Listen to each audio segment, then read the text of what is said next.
Some of you will never be, you'll never have, you'll never do, because you sitting around waiting on a phone call, because you sitting around waiting for somebody to give you an opportunity.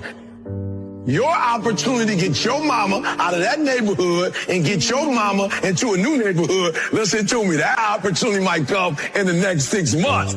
You new at your job and you like, E.T., look, I just got here. I got forever. Listen to me very closely. You gotta hear me. You might be at that job another 10 years. You might be there another 20 years. But that opportunity, somebody's about to leave and get another job. Hear me very closely. Somebody's about to quit. Somebody's about to get fired. And you will not, listen to me, you will not be ready at that particular moment to go to the next level.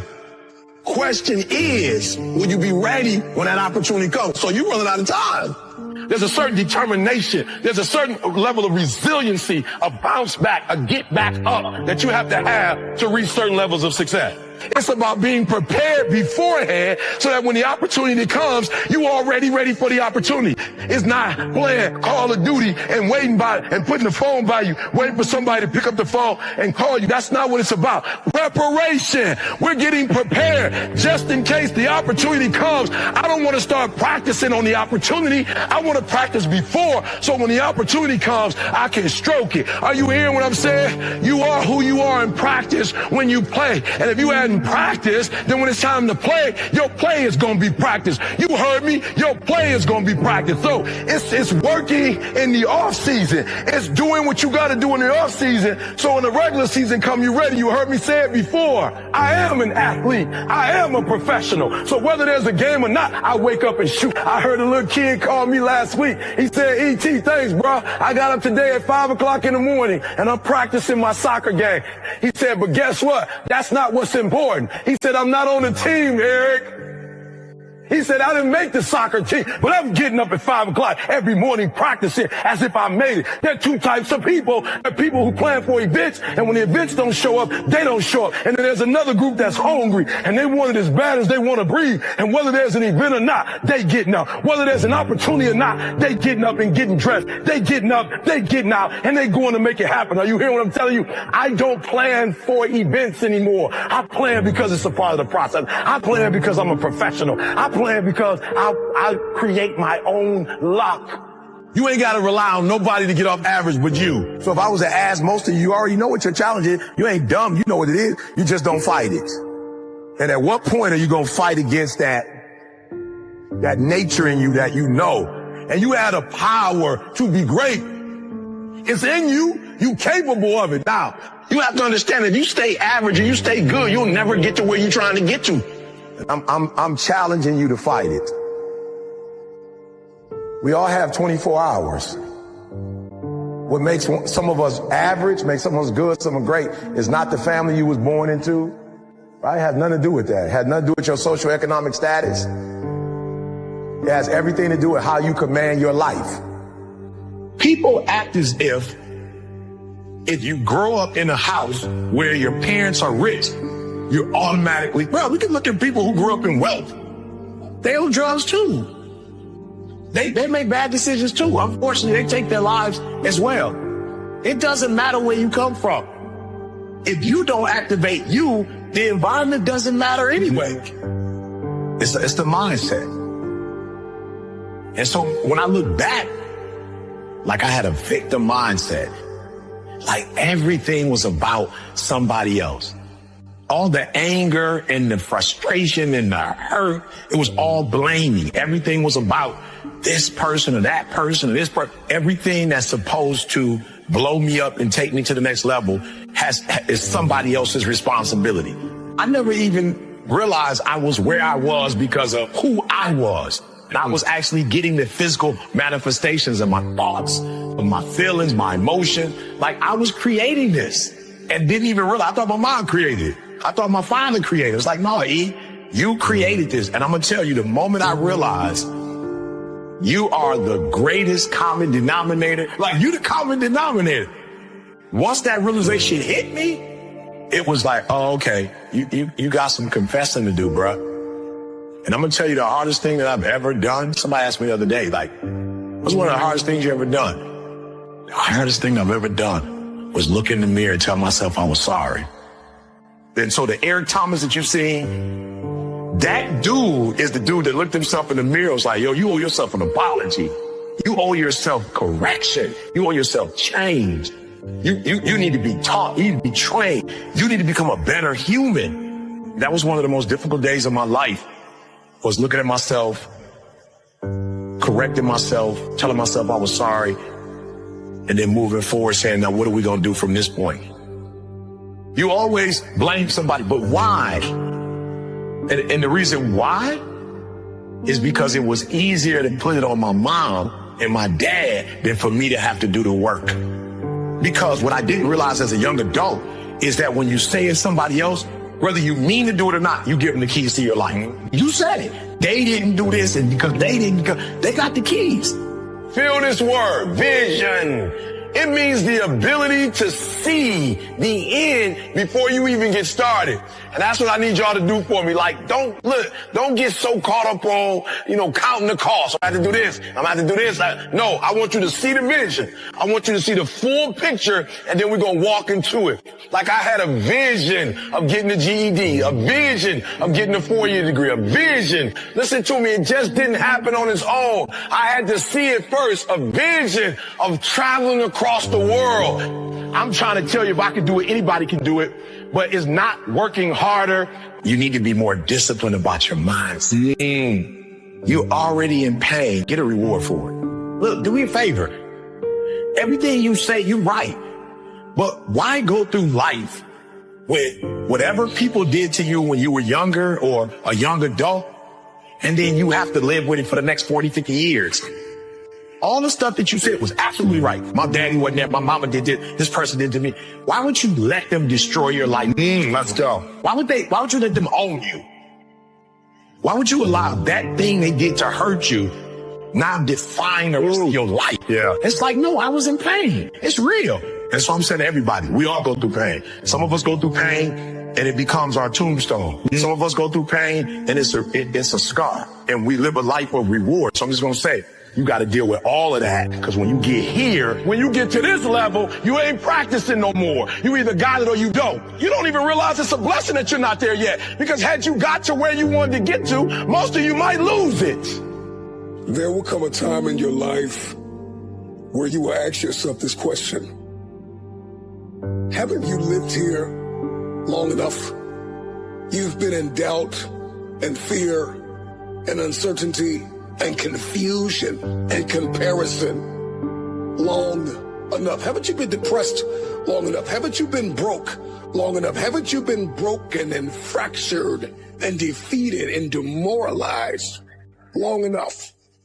You still think you have time, but I came here to sound an alarm in your heart, to let you know that tomorrow is not promised.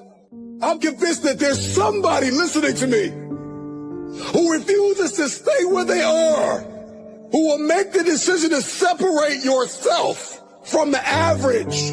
I want you to consider this my personal invitation to you into the 1%. This is not about a socioeconomic background. This is not about how much money you make or the car that you drive. This chiefly is about the person you become. Metaphorically speaking, go find a mirror, wipe the blood out of your eyes, and tell yourself, I can see now! I got royalty in my DNA. I will not bow to ordinary. I got people to see, places to go, tables to sit at. I got work to do. Nothing, brick by brick, and to lead a generation into the future. It takes a different person to walk into that room and sit at that table. I can see now what's possible past all of the pain and doubt and fear after they said that you'll never make a comeback. Do you believe that your dream, that the vision, that the idea that you see in your head, do you believe you could hold it in your hand? See the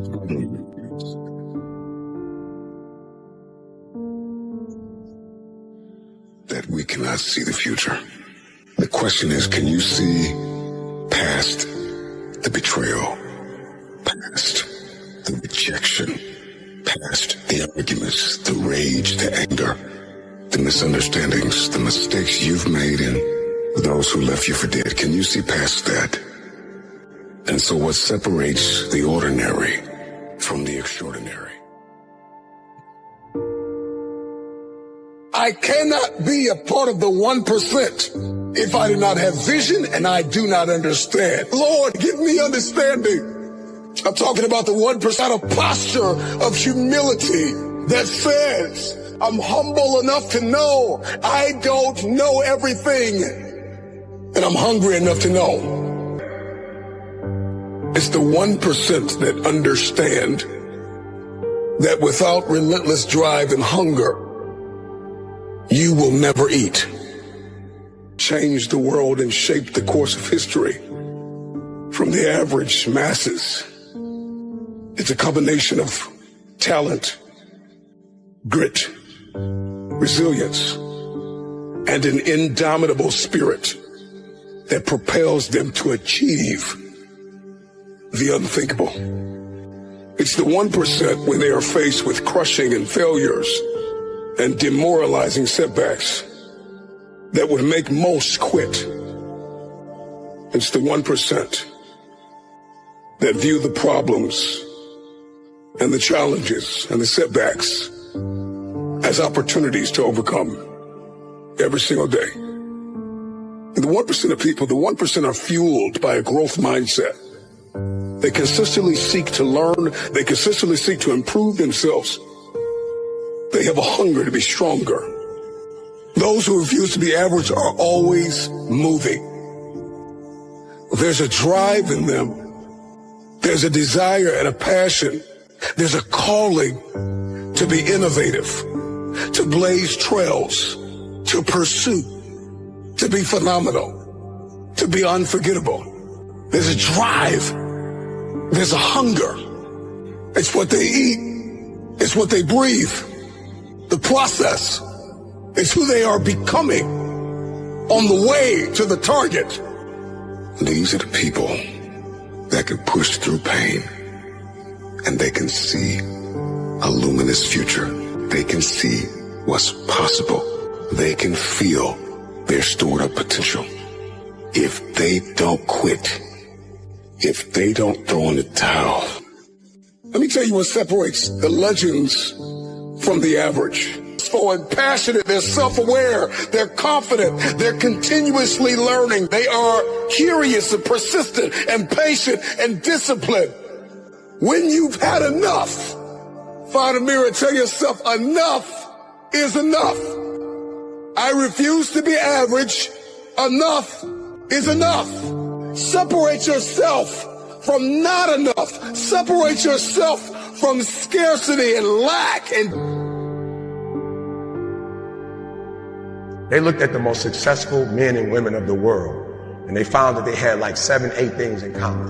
And one of the things they all had in common was a routine. They are obsessed with their routine. They don't have a gap of wasted time in their routine. You know, I realized the reason why I'm so successful and the reason why I don't get in trouble like I used to when I was younger is because when I was younger, man, my schedule had so many gaps in it. The devil had like, okay, he might pray at 6, but my man's watching TV. He playing video games by 8:30. It's not that I'm sweeter than nobody. The devil can't get to me because all my time is taken up. And by the time he get to me, I'm asleep. I'm too asleep to say it. I'm just being real. 8:30, he like, Eric, you should. I'm like, bro, I'm tired. Come back to me tomorrow. You know what I'm saying?